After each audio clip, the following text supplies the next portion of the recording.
নতুন দল নাগরিক পার্টির বিরুদ্ধে বিএনপি ছাত্রদল ষড়যন্ত্র করছে, এমনকি তাদের ভিতরে ঢুকে নাশকতার চেষ্টা করছে, বিভিন্ন জায়গায় বিশৃঙ্খলা সৃষ্টি করার চেষ্টা করছে, এমনকি মব ক্রিয়েট করার চেষ্টা করছে। একদিকে বিএনপি তো প্রকাশ্যে তাদের বিরুদ্ধে বলেছে। আমি একটু স্মরণ করে দিই, চট্টগ্রামের এক ছাত্রদল নেতা বলেছিল, যেখানেই নাগরিক কমিটি সেখানেই গণধোলাই। এবং বিএনপি নেতা ফজলুর রহমান স্পষ্ট বলেছে যে এরা রাজাকার, এরা পাকিস্তান বানাতে চায় বাংলাদেশকে, সেকেন্ড রিপাবলিক মানে বাংলাদেশে পাকিস্তান বানানো।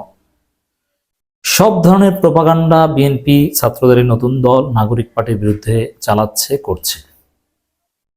এখন ছাত্রদল আর একটা অঘটন ঘটিয়েছে। নাগরিক পার্টির গুরুত্বপূর্ণ নেতা জনাব শারজিস আলম এ বিষয়ে কথা বলেছেন, আমরা প্রতিবাদ করব।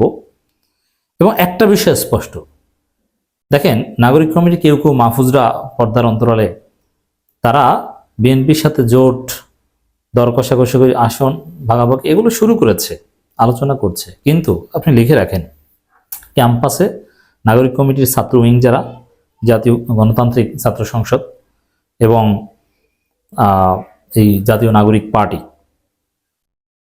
এরা এই যে যখন জেলা উপজেলা কমিটি দিতে যাবে, কর্মসূচি দিবে, তখনই বুঝবে যে ঘটনা আসলে কি।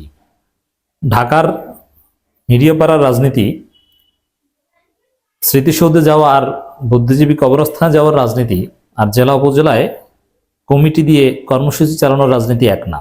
এই জেলা উপজেলা ইউনিয়ন পর্যায়ে যখন যাবে তখন বুঝবে রাজনীতি কাকে বলে। ক্যাম্পাসে যখন ক্যাম্পাস ভিত্তিক কর্মসূচি শুরু করবে তখন বুঝবে রাজনীতি কাকে বলে। তারা সামনে স্বাভাবিকভাবে বিএনপি যে ন্যারেটিভ দাঁড় করাচ্ছে তাদের বিরুদ্ধে, যেভাবে তাদেরকে রাজাকার টাজাকার বলছে, বিএনপি ছাত্রদলের সাথে নাগরিক কমিটির সংঘাত অনিবার্য। দেখেন, নাগরিক পার্টি তারা বলছে যে হাসিনার বিচারের আগে নির্বাচনের নামকে উচ্চারণ করবেন না, আর এটার বিরুদ্ধে স্ট্রংলি প্রতিবাদ করছে বিএনপির একেবারে স্থায়ী কমিটির সদস্যরা, মির্জা আব্বাস থেকে শুরু করে সবাই কথা বলছে। এই পরিস্থিতিতে সংঘাত অনিবার্য। এখন এতদিন বৈষম্যবিরোধী ছাত্র আন্দোলন যখন ছিল, তাদের সাথে কোনো ঘটনা ঘটলে শিবিরে হেল্প পেত। শিবিরের অনেক ছেলে এখানে ছিল এবং জামাত তাদের নিজেদের মনে করত, জামাতের শেল্টার পেত। কিন্তু এখন জামাত শিবিরের শেল্টার কিন্তু পাবে না, ওরা কঠিন বাস্তবতার মুখে পড়বে। আমি বলবো যে এটা তাদের ভুল করেছে। জামাত শিবিরের সাথে এর মধ্যে এই মুখোমুখি অবস্থানে না যেয়ে জামাত শিবির হেল্প নিয়ে যদি এরা সামনে যেতে পারতো, এরা প্রতিষ্ঠিত হতে পারতো। নাহলে এই ধাক্কা কতটুকু সামলাতে পারবে সেটা প্রশ্ন। জামাত শিবির হেল্প ওদের লাগবেই।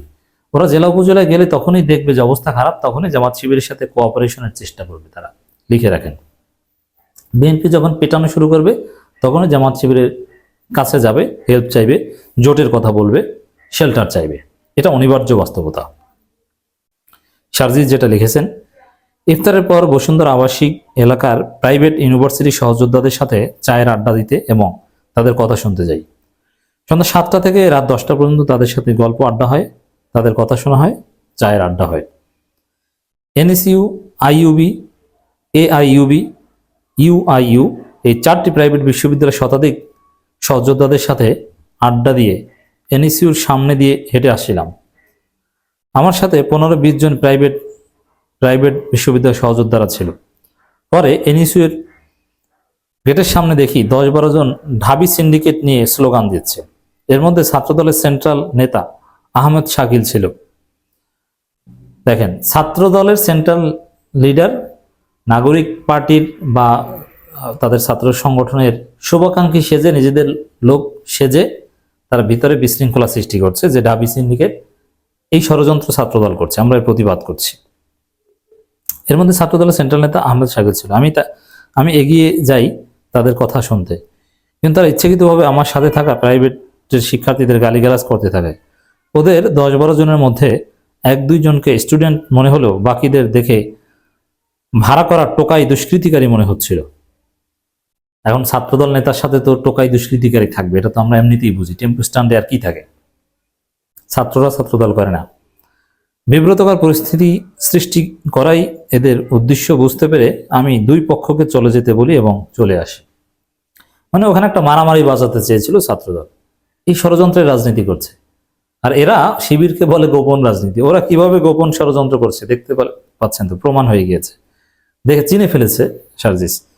পরবর্তী ছাত্রদলের শাকিল তার নেতৃত্বে তার সাথে থাকা টোকাই দুষ্কৃতিকারী সন্ত্রাসীদের নিয়ে পূর্বে আমার সাথে থাকা ও প্রাইভেট ইউনিভার্সিটির ছেলেদের উপর ধারালো অস্ত্র নিয়ে হামলা করে এবং সরাসরি মাথায় ও পিঠে আঘাত করে একাধিক জনকে রক্তাক্ত করে। ছাত্রদলের সন্ত্রাসীদের হাতে অস্ত্র থাকে, এটা এখন কমন প্র্যাকটিস। টেম্পেস্টানের রাজনীতি করতে হলে থাকতে হয় তাদের। ছাত্রদলের শাকিল সহ বাকি সন্ত্রাসীদের দ্রুত বিচারের আওতায় আনতে হবে।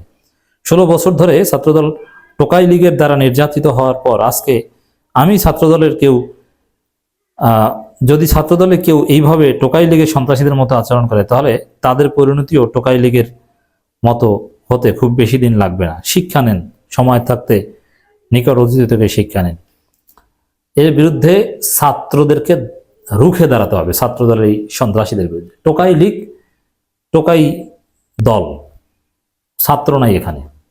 ওই ছাত্রলীগের মধ্যে যেরকম লীগ বাদ দিয়ে টোকাই বলছে, এটাও সেম। অতএব রুখে দাঁড়াতে হবে। এখানে জামাত শিবিরের সহায়তা লাগবেই।